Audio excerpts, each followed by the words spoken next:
In the winter of 2008, a man named Daniel Reeves walked into a quiet suburban neighborhood in Chicago. He arrived like a ghost, without leaving any trace of where he came from or who he really was. To everyone around him, Daniel appeared flawless: sharp suit, polished shoes, a luxury car that turned heads in the street. He spoke with confidence, using words that carried both authority and warmth. Neighbors thought he was successful, a man who had built his life through intelligence and hard work. He introduced himself as a corporate consultant, claiming to work on confidential government contracts, the kind of job that made people curious but hesitant to ask too many questions. Daniel understood people better than they understood themselves. He knew what made them trust, what made them admire, and what made them vulnerable. Every detail about him was carefully calculated, from his smile that seemed genuine to the way he listened when others spoke. He learned everything about the people around him, their habits, their fears, their weaknesses. Social media gave him easy access to their lives, and he used every piece of information like a tool to shape his persona. What no one knew was that Daniel wasn't his real name. In fact, he had lived under 5 different identities in the past 10 years. Each identity was built with precision, each story crafted to perfection. Daniel didn't just pretend to be someone else, he became that person.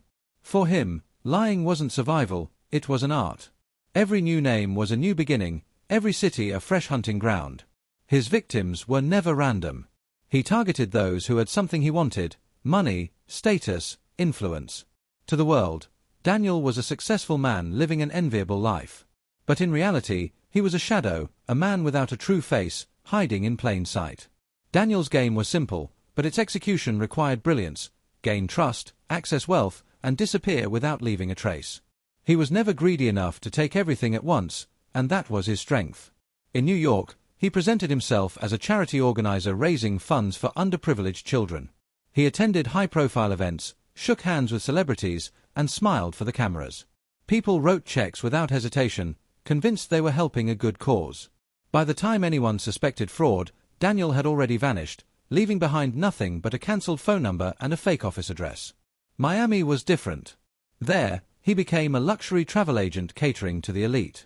He promised private jets, exclusive island packages, and bespoke experiences for the wealthy. Clients paid huge deposits, dreaming of vacations they would never take. Daniel disappeared again, slipping away like smoke, taking hundreds of thousands with him. Each time, he left behind chaos, unpaid bills, broken partnerships, shattered trust. But money was never his only motive. Daniel craved control, the feeling of power that came from making people believe in an illusion. He played with emotions like a skilled musician with strings. Some of his victims defended him even after the truth surfaced. They said he seemed so real, so convincing, that it was impossible to believe he was lying. By 2015, Daniel had stolen more than $2 million without ever holding a weapon. He didn't need violence, his weapon was deception. His ability to reinvent himself was flawless: new names, new accents, even new family stories. But with every identity he created, the risk of exposure grew. He believed he was unstoppable, but deep down, he knew the more people he fooled, the more likely someone would start connecting the dots. In 2015, Detective Laura Kane received a case that at first seemed routine: a man who had vanished after convincing multiple business partners to invest in a promising startup. On the surface, it appeared to be a standard fraud case, but something about the details felt off. The company name didn't exist in any official records, the office address was fake, and even the website was registered under an identity that led nowhere. When she reviewed past complaints in other states, Laura noticed something striking: similar scams had been reported in 3 different cities over the last 5 years. Each involved a man with different names, different professions, but the same pattern of betrayal and escape. The more Laura dug, the stranger the story became. The man wasn't leaving behind obvious traces, but there were tiny details: a rare wine purchase on a credit card, a luxury hotel booking in cash, the same expensive wristwatch seen in grainy surveillance footage. It wasn't much, but it was enough for her to see the pattern. This wasn't a single fraudster. This was a man who had built an entire life around deception. He wasn't just a con man, he was a serial impostor. Laura requested files from multiple states, piecing together fragments of his past. Each identity was flawless, supported by forged documents, social media profiles, even photographs with strangers he claimed were family. He knew how to blend in, how to make people trust him without question. But his confidence had left a crack in his armor. In every life he lived, there was one constant: his love for a particular wine brand. It appeared casually on his fake social media pages, a detail most would ignore. But for Laura, it was the thread she needed to unravel the web of lies. By 2018, Daniel had perfected his craft to a level that bordered on genius. He had moved to Los Angeles under yet another new identity, this time as a motivational speaker.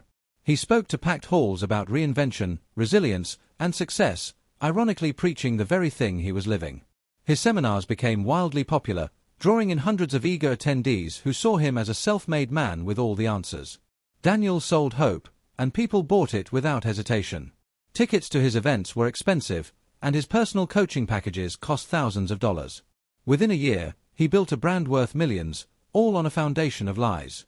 But behind the curtain of fame and admiration, Daniel felt something he hadn't felt in years: pressure. There were whispers of people asking questions about his past, stories that didn't add up, and strangers lingering at the back of his events. He noticed unmarked cars parked near his venues, faces that seemed familiar from one city to the next. His instincts told him that someone was closing in, and Daniel was never the kind of man to wait for the trap to snap shut. He decided to disappear again, but this time, he needed something more dramatic. He couldn't just walk away, his face was too recognizable now. So, he planned the ultimate escape, a fake death. He staged a car accident on a deserted highway using a stolen identity and left behind a body burned beyond recognition. The news headlines reported his tragic passing, and the world believed the imposter was gone forever. Tributes poured in, fans mourned, and his story was sealed, or so everyone thought. For a full year, Daniel vanished from the world's radar. Then, a small detail shattered the illusion: a luxury villa in Mexico purchased under a new name, with security footage showing a man who looked very much alive. In 2020, authorities finally traced the villa in Mexico to a man living under yet another name. The house was secluded, surrounded by high walls and guarded by cameras, but from the grainy security footage, it was clear who they were dealing with. The man who was supposed to be dead was very much alive. Plans for an international arrest were set in motion, and a team prepared for a quiet operation. When they moved in, they expected resistance or at least a confrontation, but what they found instead left them stunned. The villa was empty. No clothes, no food, not even personal belongings. It looked as though no one had lived there at all, except for one room. Inside that room was a chilling display, walls lined with shelves holding hundreds of fake passports, driver's licenses, credit cards, and disguises. There were wigs of every color, prescription glasses, and clothes that could fit any persona: businessman, traveler, student, even a doctor's coat. It was a gallery of identities, each meticulously crafted, each a mask he had worn or planned to wear. On the far wall hung a single note written in neat handwriting. Asterisk, you can't catch someone who doesn't exist. Asterisk. It was the final taunt, proof that Daniel, or whatever his real name was, had once again slipped through their fingers. He had dismantled his life in a matter of hours and vanished into the world like smoke in the wind. To this day, the FBI lists him among their most wanted, but no credible sighting has ever confirmed his location. Rumors suggest he's in Europe, living quietly under another identity, planning his next move. The truth is, Daniel didn't just fool his victims, he fooled the entire system. And perhaps, even now, he's smiling at someone new, ready to weave another web of lies. And so, the man with 100 faces vanished once again. Was this the end, or just another beginning? One thing is certain: somewhere out there, the serial imposter is still watching, still waiting. Stay alert, because the next lie could be closer than you think. If you want to uncover more chilling true crime stories like this, make sure to like, share, and subscribe. Until next time, stay safe, and stay curious.